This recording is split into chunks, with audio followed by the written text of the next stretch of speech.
What happens when a beloved Hollywood icon walks onto a live television set expecting light banter and applause, only to find himself cornered by questions that cut straight into his past, his identity, and the story he fought years to rewrite? What happens when charm meets accusation, when laughter freezes mid-breath, and when a smile becomes armor? Before we go any further, make sure you subscribe to The Truth Narrator, hit like, and comment right now. Because stories like this don't just entertain, they pull you inside moments no one ever forgets. The studio lights burned hot, the kind of brightness that erased shadows but never quite reached the eyes. The View's iconic table gleamed beneath them, polished and familiar, a stage where countless conversations had played out. Some heated, some heartfelt, most forgotten the moment the cameras cut.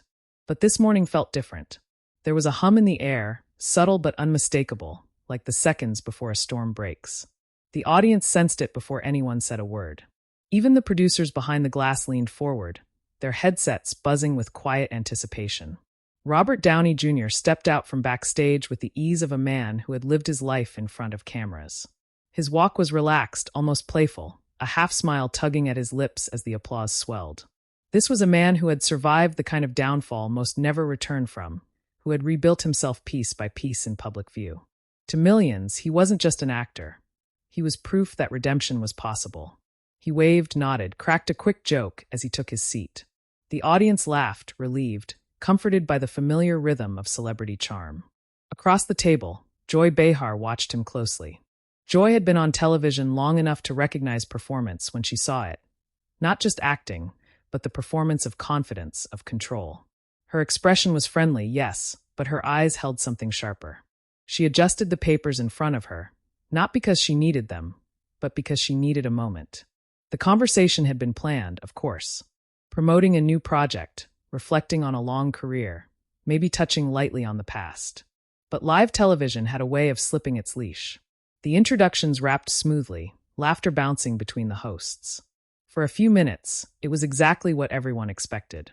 Robert spoke about his work with warmth, about gratitude, about the strange journey that had brought him back to the top. His voice was steady, practiced but sincere.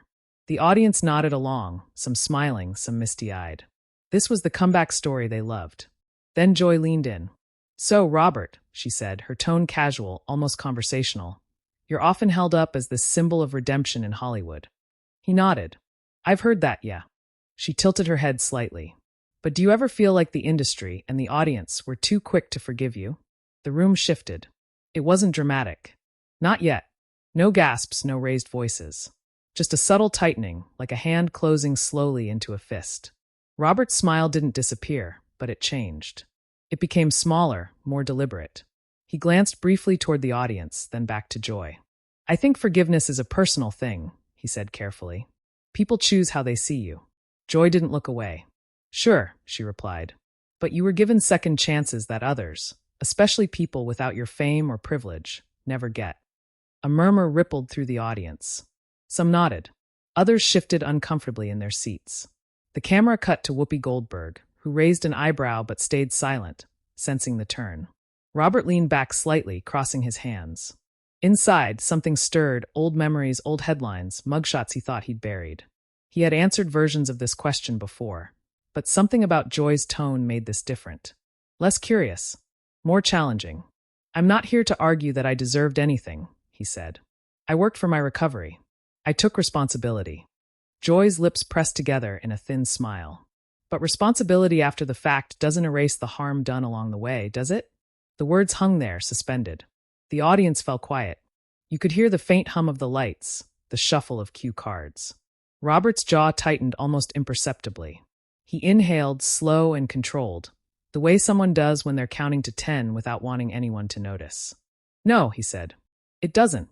For a split second, it seemed like that might be the end of it. A respectful acknowledgement. A pivot to safer ground. But Joy wasn't finished. "Then why?" she asked, her voice still calm but edged now with steel. "Do we celebrate your comeback as inspirational, while others with similar struggles are dismissed, forgotten, or condemned?" There it was. The question wasn't just about Robert Downey Jr. anymore. It was about Hollywood, about power, about who gets a second act and who doesn't. And Robert knew it. He felt the weight of every eye in the room, the millions watching at home, waiting to see whether he would deflect or confront. He leaned forward. Because I survived, he said quietly. And because I didn't do it alone. Joy's eyes narrowed slightly. Survival isn't the same as accountability. A few people in the audience gasped. Others clapped, unsure whether they were allowed to. The tension was no longer subtle. It was thick, pressing in from all sides. Robert's voice, when he spoke again, carried less polish now, more edge. You're right, he said. But accountability doesn't mean a lifetime sentence to shame. The words landed hard. Joy opened her mouth to respond, but before she could, the director cut to a wide shot. The hosts shifted in their seats. Whoopi finally leaned in, sensing the moment slipping towards something explosive. But the energy had already changed. This was no longer a promotional interview. This was a reckoning unfolding in real time. And as Robert and Joy locked eyes across that glossy table, both of them understood one thing clearly. There was no going back to small talk now. The conversation had crossed a line, and whatever happened next would ripple far beyond the studio. Joy didn't break eye contact. Not immediately. She let the silence stretch, the kind of silence that makes people at home lean closer to their screens. Robert Downey Jr. felt it settle into his chest, heavy and familiar. He had known courtrooms quieter than this, rooms where his entire future hung on a judge's breath. Still, something about being questioned like this, on a daytime talk show under smiling lights, felt more exposed. Shame isn't the goal, Joy finally said, her voice lower now, more deliberate. But neither is rewriting history. Robert exhaled through his nose, a half laugh that didn't reach his eyes. I'm not rewriting anything, he replied. I'm living with it. Whoopi shifted in her chair, clearing her throat softly. Let's slow this down a bit, she suggested, glancing between them. We're talking about a human being here, not a headline. Joy turned slightly toward Whoopi, but didn't lose her edge. Exactly, she said. A human being who's been given platforms, praise, and protection. Robert felt something flicker, irritation maybe, or fatigue. He had spent decades answering for his worst years. He had owned them publicly, painfully. And yet, here it was again, framed not as reflection, but as indictment. You think I was protected?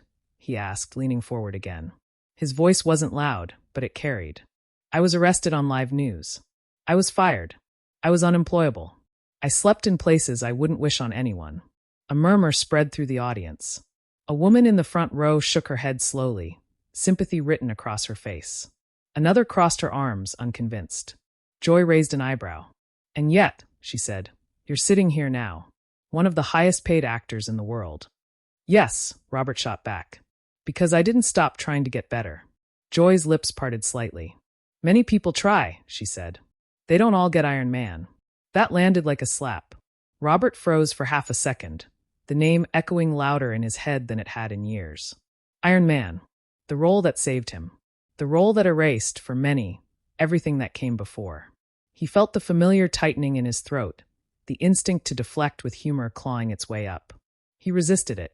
I didn't cast myself, he said. Someone took a risk on me. And that's the point, Joy replied. Who gets to be a risk worth taking? The audience reacted this time, audibly. A mix of applause and sharp inhales. The control room lit up with activity. Producers whispered urgently into headsets. This wasn't just tense, it was combustible. Robert ran a hand over his face, then dropped it to the table. His eyes glistened, just slightly, though whether from emotion or anger, it was impossible to tell. You're talking like I stole something, he said. Like I took a spot that belonged to someone else. Joy met his gaze without flinching. I'm saying the system chooses favorites. For a moment, neither spoke. The camera cut to Sunny Hostin, who looked torn, lips pressed together, eyes darting between the two. The audience felt it too. The sense that they were witnessing something unscripted, something raw. This wasn't a debate anymore. It was two worldviews colliding. Robert straightened, his voice steadier now, quieter. I can't answer for the system, he said. I can only answer for myself. I messed up. I paid for it. I got help. And I used what I had left to rebuild. Joy nodded slowly, but there was no concession in her eyes. And you don't see how that sounds to someone who never had what you had to begin with. That did it. Robert's composure cracked, not dramatically, not explosively, but enough that the room felt it. His shoulders dropped slightly, the armor slipping. I see it every day, he said. I fund programs for recovery. I mentor people who will never be famous. I show up where cameras aren't. Joy's expression softened, just a fraction. Then why get defensive? Because you're reducing my life to a symbol, he replied. And I'm not a symbol. I'm a person who barely made it. The words hit harder than any raised voice could have.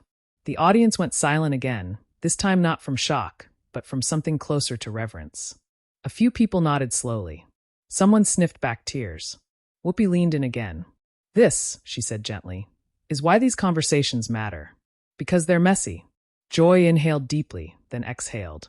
I'm not trying to take away your recovery, she said. I'm questioning the narrative that recovery alone equals absolution. Robert nodded once. And I'm saying absolution isn't something I ever expected. Their eyes locked once more, but now there was something else there. Less hostility, more gravity. Still, the tension hadn't vanished. It had transformed. Joy glanced down at her notes, then back up. Do you ever worry, she asked, that your story makes people think failure is fine, as long as you're talented enough to bounce back? Robert's jaw tightened again, but this time he didn't bristle. I worry people think failure is the end, he said. Because for a long time I thought it was. The audience broke into applause, spontaneous and loud. The sound washed over the table, filling the space where accusation had been moments before. Joy waited for it to die down. When it did, she leaned back slightly, studying him. Then maybe, she said slowly, the real question isn't whether you deserved forgiveness, but whether we're willing to extend it equally. Robert didn't answer right away. He stared at the table, then up at the lights, blinking once. When he finally spoke, his voice was barely above a whisper. That's a question I live with. The cameras rolled on. The tension lingered. And somewhere beyond the studio walls, social media had already begun to light up. Clips being cut, sides being chosen, narratives forming in real time. What started as an interview had become something far more dangerous. Because now, no one was just watching anymore. They were judging. The applause faded, but the weight of the moment didn't. It sat there, dense and unresolved, like smoke after a fire that refused to clear. Robert Downey Jr. shifted in his chair, adjusting his jacket not for comfort, but for grounding. This was no longer about a single question or a clever exchange. The conversation had cracked open something deeper, something neither side could easily close. Joy broke the quiet first, but her tone had changed. Gone was the sharpness. In its place was something more measured, almost reflective. When we talk about forgiveness, she said, we're also talking about power. Who holds it? Who benefits from it? Robert nodded slowly, his eyes never leaving her face. I don't disagree, he said. But power doesn't erase pain. And it doesn't magically fix you. Sunny leaned forward now, unable to stay silent any longer. Robert, she said carefully, do you think your story would have ended differently if you weren't you? The question was simple. Devastatingly so. A low murmur rippled through the audience. Robert didn't answer right away. He felt the truth pressing against his ribs, demanding honesty. He had spent years avoiding hypotheticals like this, because they stripped away comfort and left only reality. Yes, he said finally. Of course it would have. Joy's eyes flickered, not triumph, not condemnation, but recognition. And that, Sunny added gently, is what people struggle with. Robert nodded again, slower this time. I know, he said. I wrestle with it. He paused, then surprised even himself by continuing. There were nights I knew, absolutely knew, that if I weren't who I was, I'd be gone. Not cancelled. Gone. The studio inhaled as one. Whoopi's face softened, her voice low. That's not easy to admit. No, Robert said. It's not. Joy leaned forward again, folding her hands on the table. So when people push back on your story, she said, it's not always about resentment. Sometimes it's about feeling invisible. Robert's throat tightened. He swallowed. I get that, he said. But I can't apologize for surviving. Joy didn't challenge him this time. Instead, she asked, do you ever feel like the applause drowns out the accountability? That question cut deeper than the others. Robert looked out at the audience, at the faces that reflected hope, skepticism, admiration, doubt. At people who saw him as proof of something they wanted to believe in. His voice, when he spoke, carried a rawness it hadn't before. Yes, he said. Sometimes it does. A hush fell over the room. There are days, he continued, when people come up to me and say, you're my hero. If you can come back, anyone can. And part of me wants to hug them. And part of me wants to say, no, not anyone. Not without help. Not without luck. Not without someone opening a door. Joy listened closely now, no interruption, no follow-up ready. I didn't do this alone, Robert said. And pretending I did would be the real lie.